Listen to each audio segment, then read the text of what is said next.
राधे राधे, हरे कृष्णा। कैसे हो आप सभी लोग? आशा करती हूँ आप सभी परम मंगल में होगे, स्वस्थ होगे, अच्छे होगे। सबसे पहले आप सभी को अजा एकादशी की अनंत और अनंत शुभकामनाएं।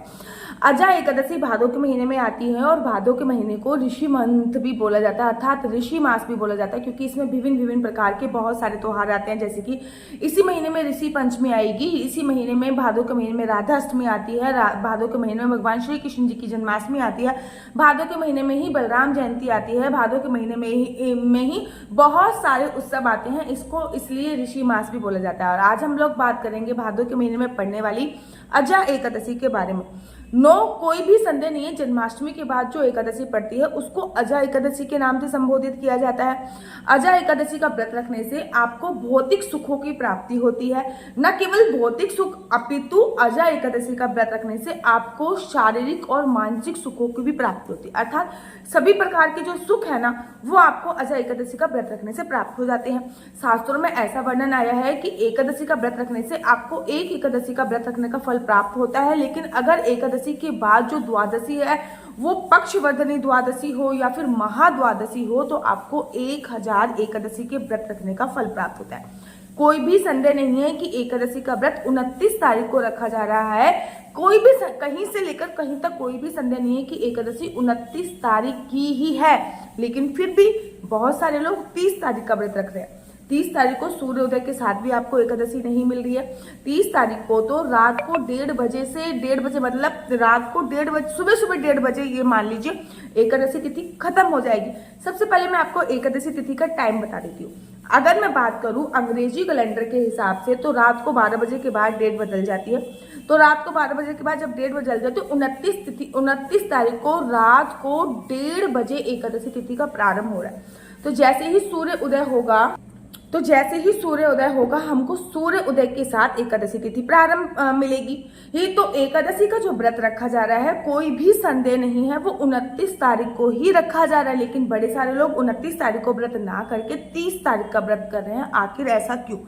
जबकि एकादशी तिथि का जो विश्राम हो रहा है वो 30 तारीख की सुबह 1:30 बजे ही हो जाएगा, अर्थात 1:30 बजे पूरे दिन की एकादशी है। दशमी युक्त एकादशी भी नहीं है, द्वादशी युक्त एकादशी भी नहीं, तो पूरे दिन की एकादशी मिल रही है। तो 29 तारीख को व्रत ना रखकर 30 तारीख को व्रत क्यों रखा जा रहा है? अगर मैं खाटू श्याम सीकर की बात करूं या फिर अगर मैं बात करूं वृंदावन बांके बिहारी जी के मंदिर में, तो यहाँ पे व्रत 29 तारीख को रखा जा रहा है। लेकिन वहीं मैं गौड़ी संप्रदाय की बात करूं या फिर इस्कॉन टेम्पल की बात करूं तो वहां पे व्रत 30 तारीख को रखा जा रहा है। 30 तारीख को व्रत रखने के पीछे ये मान्यता है कि इस दिन जो द्वादशी है उसको पक्षवर्धनी द्वादशी के नाम से बोलते हैं। पक्षवर्धनी द्वादशी क्या होती है? एकादशी के बाद जो भी अमावस्या या पूर्णमासी आती है, अगर वो दो सूर्योदय के साथ उदित होते हैं, 2 सूर्योदय के साथ होती है तो उसको पक्षवर्धनी द्वादशी बोली जाती है। जैसे कि इस बार जो अमावस्या है, जैसे कि अमावस्या तिथि जो है वो 2 तारीख को अमावस्या बना रहे हैं, कहीं 3 तारीख को अमावस्या बना रहे हैं, क्योंकि अमावस्या तिथि का जो प्रारंभ हो रहा है वो 2 तारीख को सुबह 5:21 से प्रारंभ हो रहा है और सूर्योदय का समय जो है वो भी 5:25 है। तो सूर्य उदय के साथ हमें इस दिन अमावस्या मिल रही है। साथ ही के साथ अमावस्या तिथि का जो विश्राम हो रहा है वो 3 तारीख को 7:30 बजे के आसपास हो रहा है। तो अर्थात सूर्योदय के साथ हमें 2 अमावस्या मिल रही है। जब भी किसी तिथि में 2 दिन सूर्य उदय होते हैं, 2 दिन सूर्योदय की तिथि मनाई जाती है, तो उससे पहले की जो द्वादशी होती है उसको पक्षवर्धनी द्वादशी बोलते हैं। भगवान श्री विष्णु भी स्वयं कहते हैं कि एकादशी व्रत तो मेरा सर्वोत्तम ही है, एकादशी का व्रत मेरा बहुत प्रिय व्रत है, लेकिन उससे भी अधिक प्रिय है वो है पक्षवर्धनी द्वादशी।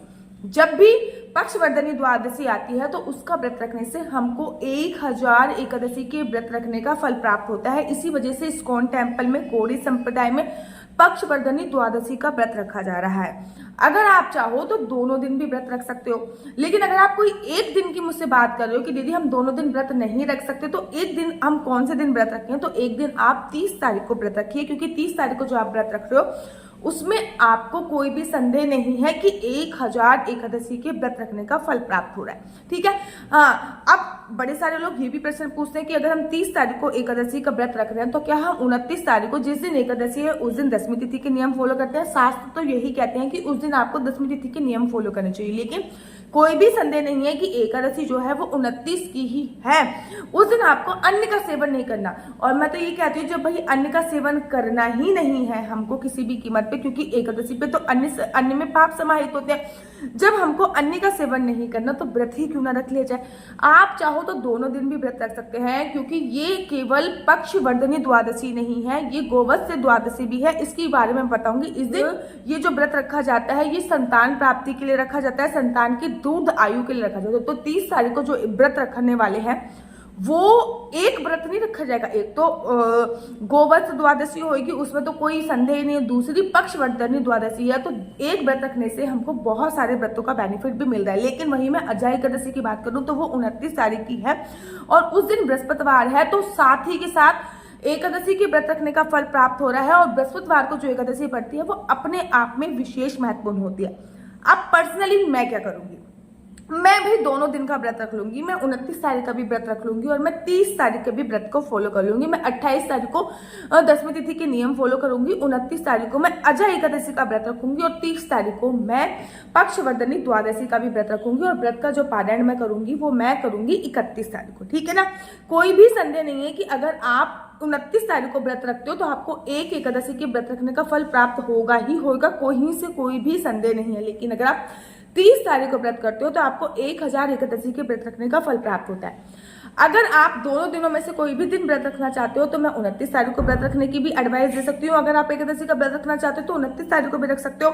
लेकिन अगर आप चाहते हो कि आपको 1000 एकादशी के व्रत का फल प्राप्त हो तो आपको 30 तारीख को एकादशी का व्रत अवश्य और अवश्य रखना चाहिए। जैसे कि चैतन्य गौड़ संप्रदाय की मैं बात करूँ, इस्कॉन टेम्पल की बात करूँ तो वहां पे 30 तारीख को व्रत रखा जा रहा है। वहीं बाकी भैरजी के मंदिर और खाटू श्याम सीकर में 29 तारीख को एकादशी का व्रत रखा जा रहा है।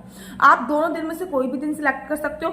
दोनों में से एक दिन मुझसे कहोगे तो मैं 30 तारीख को सिलेक्ट करने को आप लोगों को बोलूंगी। लेकिन फिर भी आपको 29 तारीख को भी कुछ नियम तो फॉलो करने होंगे। अगर आप 30 तारीख को व्रत रख रहे हैं, जैसे कि 29 तारीख को चावल नहीं खाना, 29 तारीख को आटा नहीं खाना, क्योंकि एकादशी तो पूरे दिन 29 तारीख की ही है, कहीं से कहीं तक कोई भी संदेह नहीं है। एक बात मेरी आप ध्यान रखिए, जब भी आप 2 दिन व्रत रखते हो तो आप संकल्प में 48 घंटे का संकल्प लेते हो। जैसे कि जब आप एकादशी का व्रत रखोगे 29 तारीख को सुबह सुबह आप संकल्प लोगे।